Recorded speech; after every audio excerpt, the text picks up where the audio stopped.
pessoal, espero que vocês estejam bem. Agora com muito cuidado, tá? Com muita calma.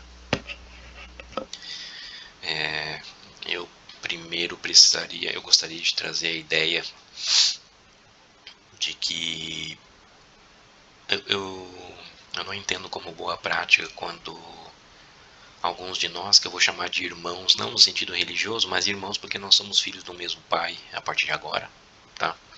Nós temos achado o pai verdadeiro, né? Então, portanto, somos irmãos, né? E eu não entendo como boa prática, conforme eu até já comentei anteriormente, a questão de pessoas que estão nesse caminho aqui buscando, independente de uma diferença ou outra, sensível, de que alguém acha que o nome do Messias é assim, outro acha que é assado, né? Algum acha que tem que fazer uma determinada coisa, outro diz que não precisa, né?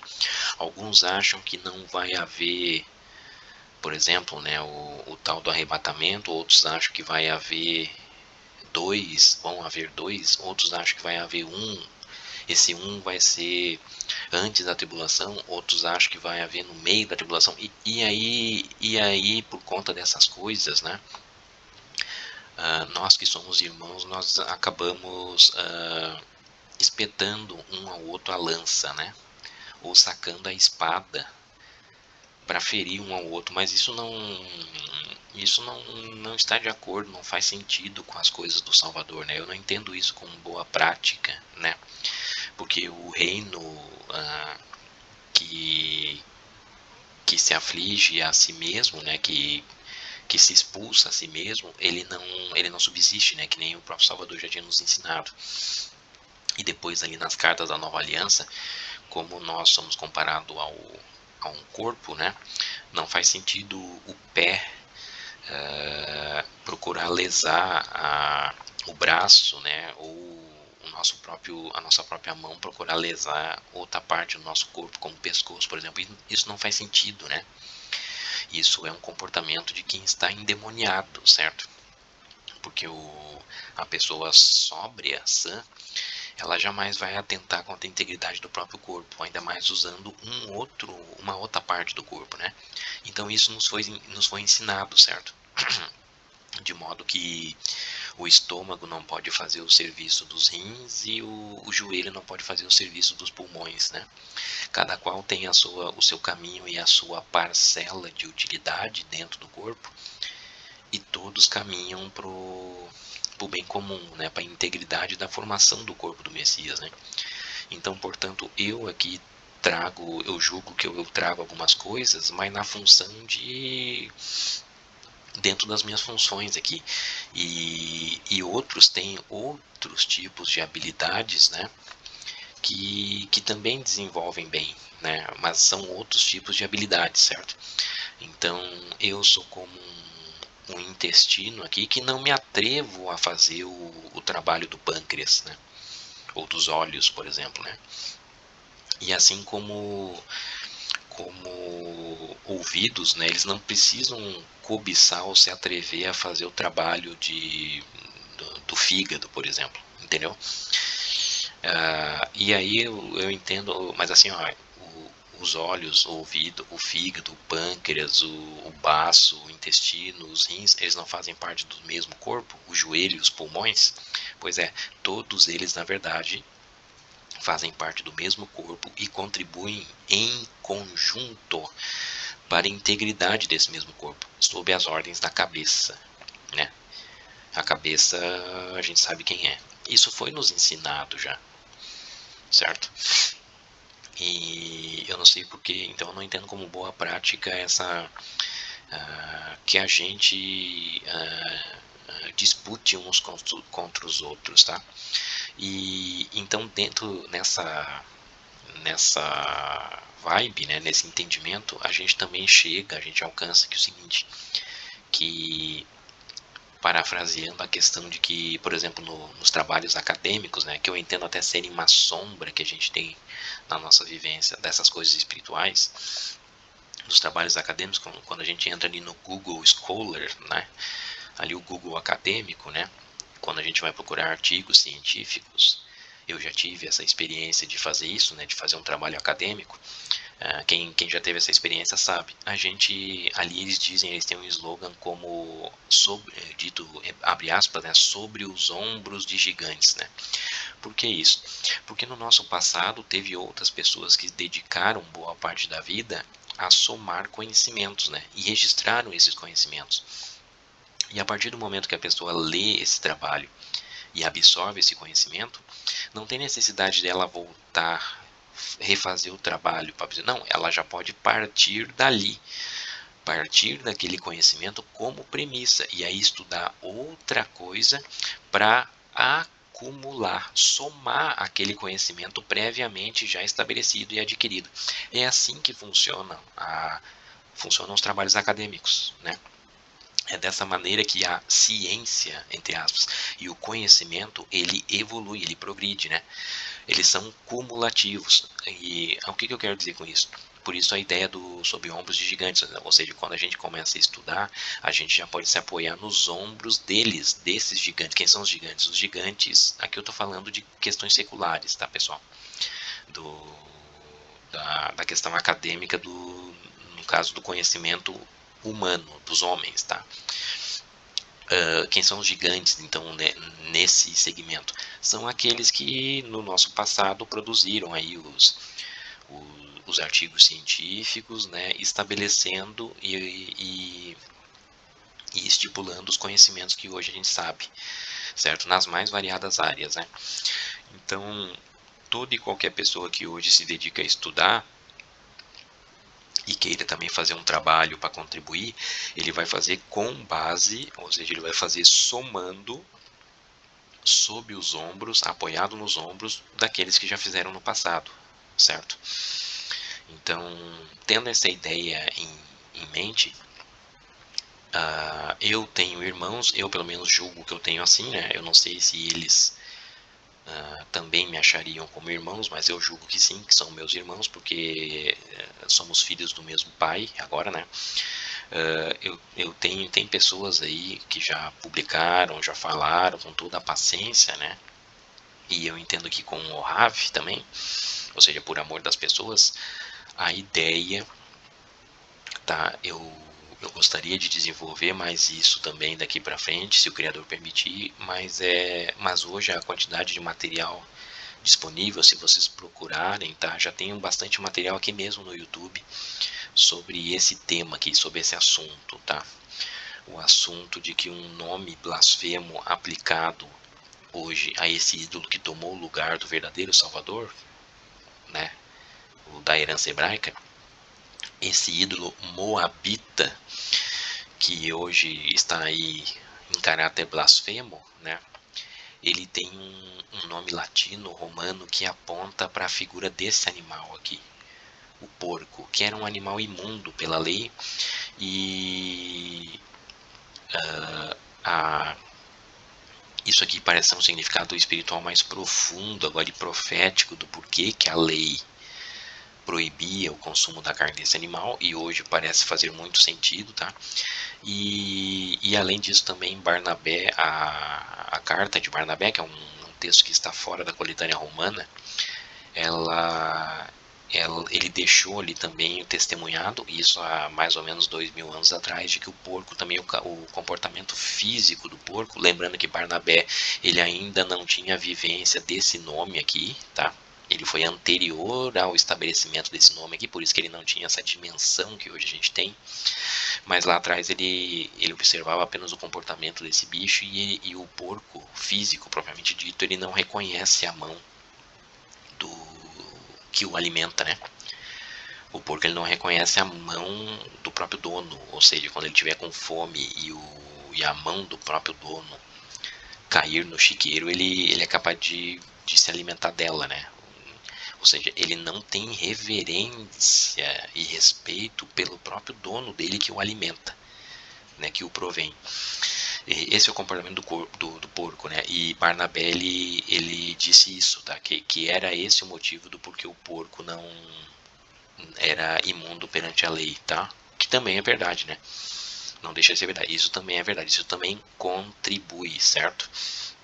Lembra a história dos ombros, sob os ombros de gigantes? Pois é, Barnabé foi um que estabeleceu esse conhecimento, né? Ele citou, ele proferiu esse entendimento e ele é válido, né? Mas a partir dele, hoje, a gente pode, né? A partir dele, ou seja, acumulando esse conhecimento que ele já tinha e ele repartiu com a gente, hoje a gente pode evoluir também e ir para outras áreas em que esse conhecimento também se confirma, né? E é dessa maneira que a gente progride, a gente evolui no entendimento dessa maneira, tá? Então, e dessa maneira eu também pretendo dar a minha contribuiçãozinha, agora aqui pequena e modesta, sobre o que alguns de nossos irmãos já falaram sobre esse advento aqui agora, ó, que na época de Barnabé não era ainda palpável, porque ele foi anterior a esse advento aqui, mas a partir do momento que Roma, a igreja romana latina, estabeleceu esse nome como nome do Salvador, ele faz referência ao termo sus, que é suíno, né, da onde vem a palavra suíno no nosso idioma. Lembrando que o nosso idioma, a língua portuguesa, é uma língua latina, portanto ela teve origem no latim, e o latim, que é a língua oficial da Roma moderna, que ela não é imperial, ela é papal, né? Ela é litúrgica, ela é religiosa, faz a mesma religião da Babilônia. Eles têm por cabeça a Babilônia e, portanto, são filhos da Babilônia até hoje, certo? Dominando sobre nações, povos, multidões, nações e línguas, né? Esse nome aqui ele faz referência a esse animal imundo pela lei que exatamente tem sido denunciado por alguns de nossos irmãos. Então, tomando por base, caso vocês ainda não tenham conhecimento disso, eu peço que procurem, porque já tem bastante material robusto sobre essa ideia aqui, tá? No YouTube mesmo tem, tá? E peço que vocês comecem a se aprofundar nesse assunto aqui, de que o nome esse atual do que seria o Salvador do mundo, ele faz referência a esse animal, tá? E como um ídolo mesmo, né? Um ídolo blasfemo. E aí também a gente resgata a história dos macabeus quando os gregos, né, que são os mesmos daqui, as nações também são de Roma, também são da Babilônia, eles fazem parte todo do mesmo corpo, conforme a ideia da estátua que Nabucodonosor sonhou, certo? Lá no profeta Daniel, eles fazem parte do mesmo corpo. Ó. A Babilônia, a Grécia e Roma estão faziam parte do mesmo corpo, tá? Os gregos eles profanaram o templo com o sacrifício lá no livro dos Macabeus, tá? Eu até não botei a referência aqui. Eles profanaram o templo. Depois na descrição do vídeo eu vou botar a referência, tá? Eles profanaram o templo com o sacrifício desse animal aqui, do porco, que era uma abominação desoladora para os judeus, né? Engraçado que a abominação desoladora está prometida pelos profetas, que por Daniel mesmo, e o Messias depois citou isso, vocês lembram, né, que ele citou isso de novo, que a abominação desoladora vai voltar, tá? Ela vai voltar a ser estabelecida. E a abominação desoladora para eles lá atrás no livro de Macabeus foi o sacrifício de um porco no templo. Então veja que esse porco, ele de certa forma ele substituiu o sacrifício supremo que era feito no templo. Mas para que existia o templo? E qual era o sacrifício mais importante dele? Era exatamente o Yom Kippur, o dia da expiação, né? Era o dia mais importante disparado de toda a alegoria ritualística judaica. Disparado era esse. Era o Yom Kippur, ou seja, o dia que era uma vez por ano, ó, um sacrifício por ano. Um sacrifício, um ano, tá? Que era... e não era porco, claro, de jeito nenhum, né? Mas eram os bodes idênticos, né? Mas, e mais todos os animais ali também na ritualística. Tinha o cordeiro, tinha o bezerro, tinha, né, as pombinhas, enfim, né? Mas veja que o sacrifício mais importante era o do dia da expiação, e que era feito uma vez por ano e apenas pelo sumo sacerdote, tá? Os gregos profanaram isso, foi isso que irritou, né? Acabou por enfurecer os resistentes, e aí liderados lá por Judas Macabeus, né? Judas Macabeu, a famosa revolta dos Macabeus é que acabaram enfrentando os gregos e expulsaram ele, né? Expulsaram, e depois fizeram todo o trabalho de reconsagração, de purificação do templo de novo, né? Que foi o que deu origem à festa do Hanukkah, que não sei se vocês já têm estudado sobre isso, né? A festa do Hanukkah. Eu também gostaria de trazer em um momento um áudio sobre isso futuramente, tá? Se o criador permitir. Então Hanukkah teve origem nisso, né? Ou seja, a purificação de um sacrifício profano. Mas veja, essa abominação desoladora, ela voltará, segundo palavras do próprio Messias. E se lá atrás foi feito um sacrifício de um porco no templo, por que agora vai ser diferente? Por que agora seria diferente? Não, se a sombra lá atrás estava apontando para isso, ou seja, se a gente olha e a gente está vendo a sombra de um martelo, por exemplo, aproveitando o gancho dos macabeus, né, que o macabeu significa isso, a marreta, o martelo, né? Se a gente está vendo a sombra de um martelo, por que a gente acha que o objeto que está projetando aquela sombra é um cavalo, por exemplo? Não, não pode, né? Quer dizer, é um martelo que projeta a sombra de um martelo, certo? Tem que ser um objeto similar à silhueta de um martelo. Não pode ser um cavalo e nem um camelo, certo? Porque estes não se parecem nem um pouco com um martelo. Tudo bem? Então aqui nós está programado, vamos dizer assim, né? Está profetizado para o nosso tempo, o tempo do fim, o sacrifício de um porco de novo no templo, tá? Mas será que dessa vez vai ser um porco, um animal físico, como foi lá? Veja que se esse nome aponta realmente para um porco, tá? Para os porcos, e se o sacrifício profano de um porco terá o seu ápice no nosso tempo do fim, no templo, tá? Essa ideia mais uma vez está amadurecendo, ela continua amadurecendo, ela deu mais uma amadurecida, ela evoluiu, progrediu para realmente ter ela ser mais verossímil ainda do que já era, tá? Ela parece que ela vai ficando cada vez mais forte, essa ideia aqui, e portanto mais verídica, mais verdadeira, tá? Mais firme. Então, em cima do que os nossos irmãos já contribuíram nesse sentido aqui, tá? Eu entendo que como uma modesta contribuição, eu entendo que a gente também consegue somar a esse entendimento aqui a ideia do que aconteceu lá na expulsão dos demônios aos porcos, tá? Relatada em Mateus 8, 28 ao 34, em Marcos 5, do 1 ao 20, e também em Lucas 8, do 26 ao 39, tá? Aquela história lá que aconteceu nos Gadarenos, tá?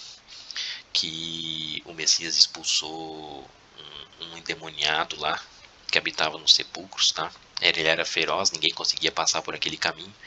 Ele expulsou os demônios, que eram muitos daquele cidadão.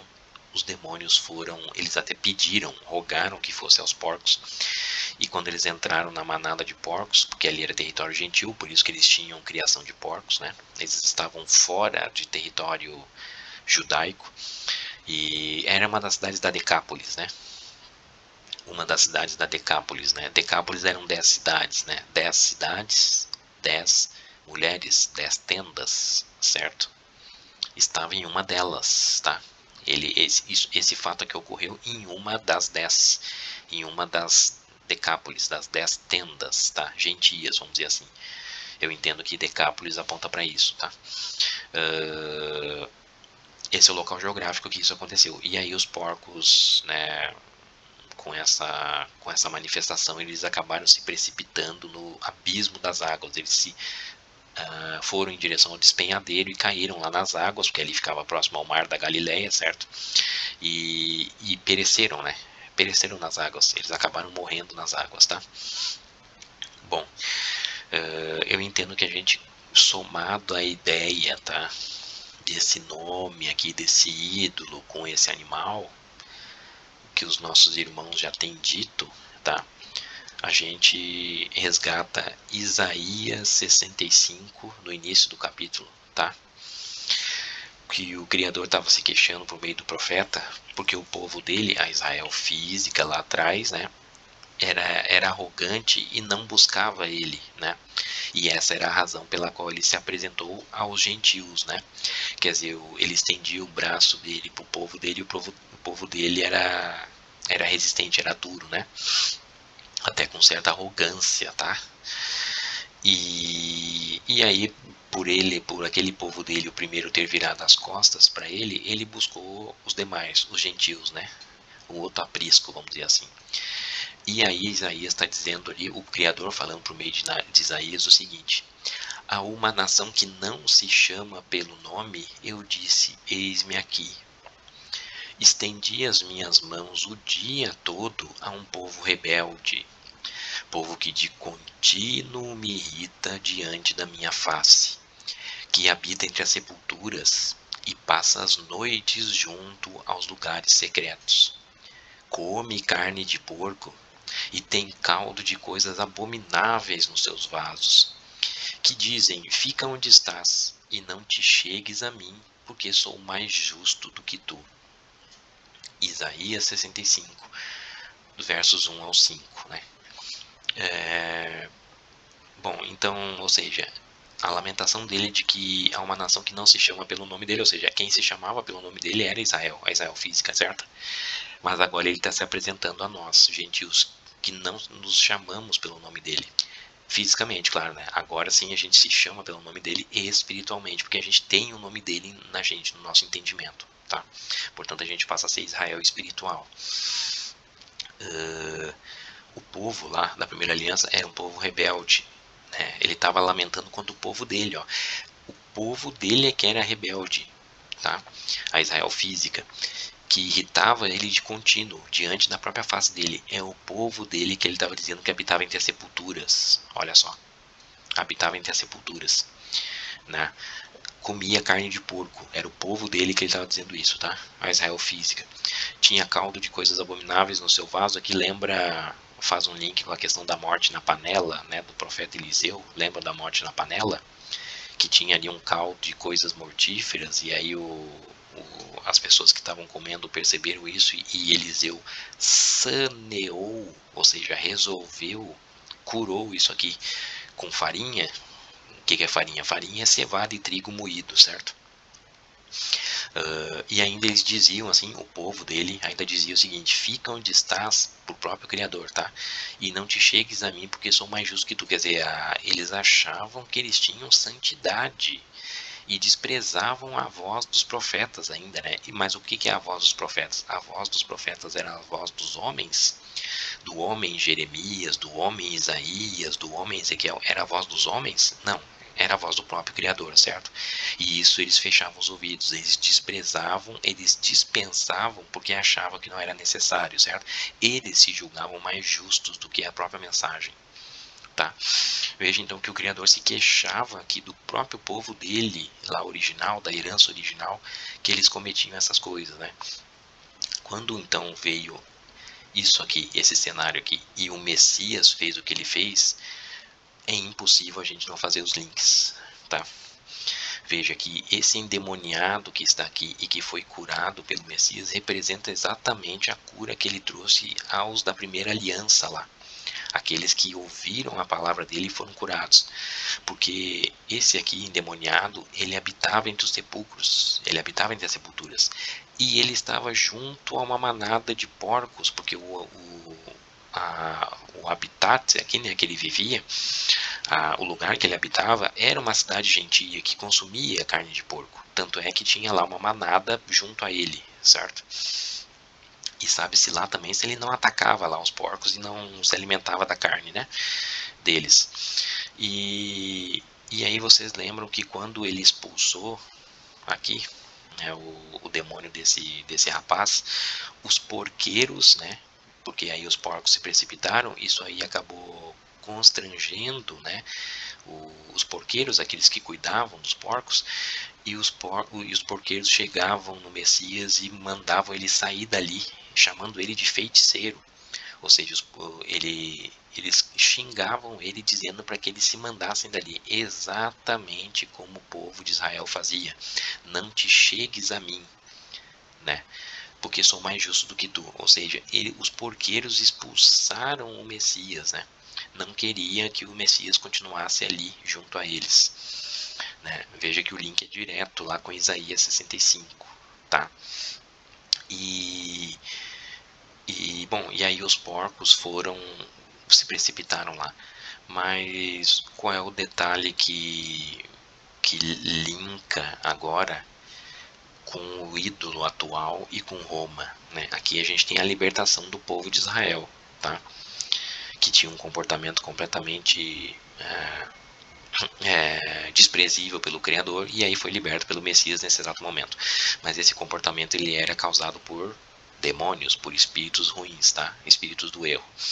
E aí é que vem um detalhe que linka com a nossa realidade hoje, moderna, com esse ídolo aqui e com a questão de Roma, tá?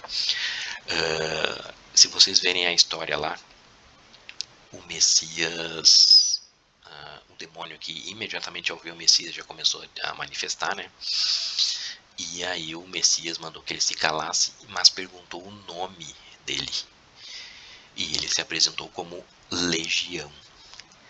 Legião é um termo intimamente ligado a Roma, tá? E no auge do Império Romano, uma legião de soldados, legião é uma unidade militar, tá? É uma unidade militar de destacamento de soldados. No auge do Império Romano, o auge do Império Romano, ó, preste atenção, o nosso tempo, tá? O auge do Império Romano, as legiões contavam com aproximadamente 6.000 soldados, tá? 6.000 soldados. A gente pode fazer a referência sobre os 6.000 anos da criação, né? Os 6.000 anos de trabalho aí do Messias para nos levar ao sábado, né? Como 1.000 anos são como um dia para o Criador, né? Os 6 dias de trabalho são 6.000 anos, que eu entendo até estarem findando. Eu penso que eles estão findando nessa nossa época. Eles estão terminando já, tá? E então uma legião, né? No caso a história da humanidade seria uma legião de anos, vamos chamar assim. A gente pode chamar assim, uma legião de anos, certo? Porque são 6.000, né? Mas lá na história, o demônio se apresentou como legião, porque somos muitos, tá? E quando ele foi expulso, ele acabou precipitando essa manada inteira que estava ali próximo de porcos no despenhadeiro das águas, no abismo das águas, ó, abismo das águas, as nações, a Babilônia, Roma, tá? E lá eles pereceram, ou seja, foram dados à morte nesse abismo aqui, tá? É uma história espiritual. Eu peço que vocês tentem me acompanhar, tá? Espiritualmente. Só que vocês lembram qual a quantidade que está relatada na história dos porcos que haviam na manada? Pois é, lá está dito que foram quase 2.000. Quase 2.000, ou seja, não são 2.000, é uma quantidade ligeiramente inferior a 2.000, tá? Quase 2.000 porcos. O que eu entendo que isso pode significar, tá? Se a nossa criação são uma legião de anos, ou seja, são 6.000 que nós estamos já findando, mas no entanto a manifestação desse nome aqui, ó, o nome do porco, ele não tem 6.000, né? Não são 6.000 anos, né? Se a gente observar a história, como eu acabei de dizer que Barnabé, por exemplo, o contexto de Barnabé, há quase 2.000 anos atrás, ele não tinha essa vivência aqui, né? Ele não teve contato com esse nome aqui profanado do nosso Salvador, certo? Esse nome aqui, ó, ele tem profanado, ele tem se apresentado há quase 2.000 anos atrás. Se a gente for parar para pensar, né? Esse nome aqui ele tem quase 2.000 anos de idade, tá? Quase 2000, porque há 2000 anos atrás ainda era a época dos apóstolos, né, e de Barnabé. Então esse nome ainda não tinha sido estabelecido, ele foi estabelecido depois pela igreja de Roma, pelos pagãos, tá? Então, portanto, ele tem quase 2000, e não 2000, quase 2000.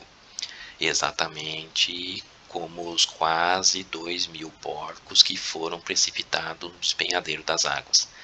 Quase 2000. E se a gente linkar de novo com Macabeus, se a abominação desoladora foi um sacrifício de um porco que substituiu entre aspas, tá? O sacrifício anual, o mais importante de todos, que é o Yom Kippur, tá? Como expiação, a gente entende que um sacrifício é um ano. E portanto, para cada. O que aconteceu com os porcos aqui ao perecerem, morrerem nas águas? Eles foram sacrificados. Concordam comigo?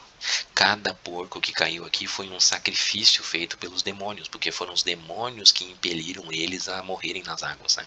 Então, cada um dos porcos foi um sacrifício. Cada sacrifício lá em Macabeus era um ano. O sacrifício de profanação do templo. Como se fosse uma profanação ao sacrifício anual do Yom Kippur, o mais importante de todos. Um ano. Tá? Era um sacrifício por ano o dia da expiação, certo? Então, se cada porco sacrificado, tá, equivaleu a um ano, e foram quase 2000, não 2000, quase 2000 porcos sacrificados pelos demônios, a gente tem aqui uma estrutura temporal compreensível de quase 2000 anos, tá? Ou seja, a Israel foi, e hoje a gente tem que entender a Israel espiritual, que somos nós, tá? A Israel, quando foi libertada, tá, dos demônios, né, de habitar entre as sepulturas, era o que a gente fazia até anos atrás, pessoal, tá? De comer carne de porco era o que a gente fazia até anos atrás, certo? Quando a gente foi liberto disso, os demônios foram expulsos, eles foram delegados a essa turma aqui, ó, que tem prevalecido há quase 2000 anos, tá? E qual é o destino deles? É perecer no abismo das águas, nas nações, tá? Veja que isso é trabalho de demônios, de espíritos do erro, que se identificam como legião, certo? Então, o que é o homem liberto aqui? O homem liberto representa exatamente a Israel liberta, né? E como confirmação disto, a Roma, a gente sabe, Roma barra Vaticano, que é a versão da Roma espiritual hoje, né? Ela está assentada sobre um antigo cemitério, como vocês devem saber, né? Naquele cemitério dos etruscos lá, né? Portanto, ela habita entre as sepulturas, veja só. Roma e os que seguem ela habitam entre as sepulturas, tocam mortos, né? Por isso que não podem ser sacerdotes verdadeiros espirituais, né? Porque o sacerdote, segundo a lei lá, ele não podia tocar mortos, né? Ele não podia tocar cadáveres, certo? Isso significa que os sacerdotes que estão lá não podem ser verdadeiros, eles são falsos. Eles são impostores. Por quê? Porque eles tocam mortos, eles estão sentados em cima de mortos. Numa profanação terrível e escancarada da função do sacerdócio, certo? E é obviamente que por eles, né, por meio deles, eles enfiam goela abaixo a carne do porco Jesus, tá? Goela abaixo nas pessoas, né? Ou seja, eles dão e distribuem carne de porco ao redor do planeta inteiro para as pessoas comerem, certo? Isaías 65, né? O povo comia carne de porco, era o que a gente fazia até pouco tempo atrás. E agora a gente foi liberto desse demônio, veja só.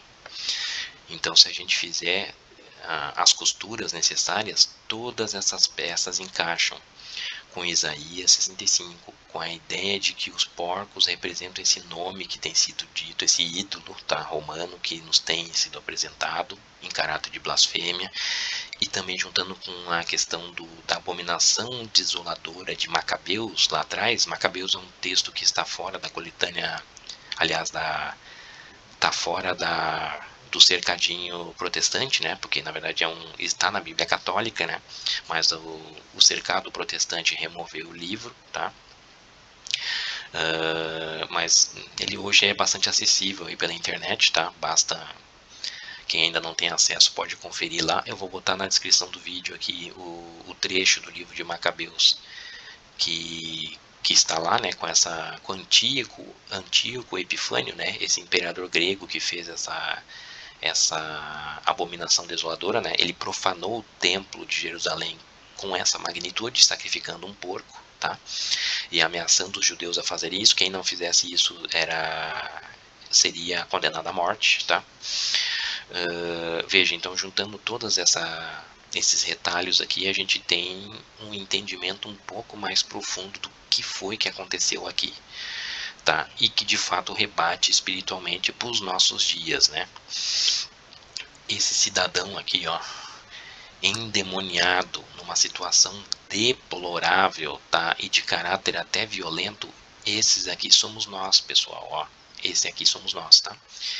Libertos pela palavra do Messias, e depois ele até se dispôs a seguir o Messias, né? Mas o Messias diz, não, fica onde tu tá mesmo, na tua cidade, que era Decápolis, ó, fazia parte da cidade dos gentios, tá? E conte, espalhe para os outros o que o Criador fez por ti. Lembre que esse foi o conselho que o Messias deu a esse rapaz aí, né? E esse rapaz, como representa nós hoje espiritualmente, alguns de nós, né? Esse conselho ainda é válido, certo? É o mesmo conselho para nós até hoje, porque as palavras dele não passam, certo? Elas são eternas, elas valem para todo sempre. E para finalizar, veja que a gente vai ter um contexto, isso aqui aponta para um contexto íntimo de relação entre a Israel física, agora no tempo do fim, com Roma e Vaticano, tá? Parece haver um contexto de estreitamento de relações entre esses povos aqui, né? Agora no tempo do fim, especialmente sobre, talvez seja o elemento de unificação, seja esse ídolo aqui, ó, tá? Porque lá atrás o Criador em profecia já dizia que o povo dele estava desagradando ele porque habitava entre as sepulturas, tá? E comia carne de porco, certo? Espero ter me feito entendido. Aqui já é um assunto um pouco mais difícil de digerir, né? A gente precisa ruminar sobre ele, tá? Lembrando que o boi, ao contrário do porco, é um animal permitido pela lei, o boi que rumina, tá? Aqui a gente precisa ruminar bastante o alimento para digerir, não é uma coisa muito fácil de digerir, mas eu peço para vocês que pensem com carinho nesse assunto aqui, nas ligações que foram citadas e para que a gente também amadureça esse entendimento que está aqui, tá? Que pode ser muito útil para a gente agora no tempo do fim.